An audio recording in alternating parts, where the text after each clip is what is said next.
আমরা বিএসটিআই থেকে এসেছি পরিদর্শন করতে। আপনারা একটু ব্রেড আছে এখানে দেখলাম, কেক আছে না? আর কি কি উৎপাদন করেন আপনারা এখানে? বিস্কিট আছে ম্যাডাম, দেখেন অনেক ধরনের বিস্কিট, চানাচুর।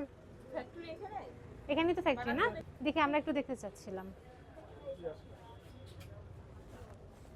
ম্যাডাম কি অবস্থা দেখেন, কি নোংরা। এটার অবস্থা তো খুবই খারাপ। আপনাদের রেসপন্সিবল কি আছে? আপনাদের মালিককে একটু ডাক দেন। এটা কি করতেছো এখানে? সস তৈরি হবে। সস? জি।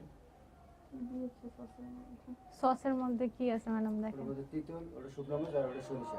এখানে কেক তৈরি হইতেছে, তার 6 মাস হয়ে গেছে মেয়াদ উত্তীর্ণ লাইসেন্সের।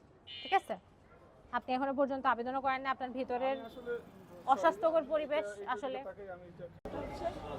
আপনি এখানে কি কি জিনিস তৈরি করেন এই জায়গাতে? রুটি, বিস্কিট, কেক। আর বাকি জিনিস কোথা থেকে তৈরি করেন?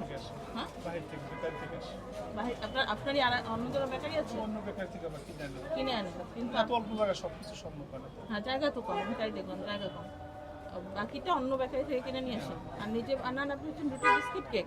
ওই তিনটার আপনি লাইসেন্স, এক হচ্ছে লাইসেন্সের ম্যাচের। আর পরিবেশটা আমাদের ভালো লাগে না। হ্যাঁ, পরিবেশের অবস্থা খুবই খারাপ, ভিতরটা নোংরা। আপনার কিন্তু কর্মচারী অনেক, জায়গা কম। ওরা কিন্তু চাইলে এইটুকু জায়গাটা পরিষ্কার রাখতে পারে।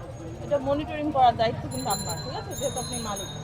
তারপর এগুলোর মধ্যে আপনারা ডেট দেন, এটা হচ্ছে ভুল করেছেন।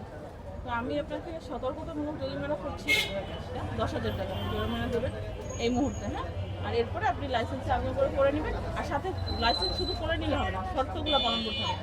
লাইসেন্সের সাথে বেশ কিছু শর্ত থাকে, সেই শর্তগুলো আপনাকে পালন করতে হবে। হ্যাঁ।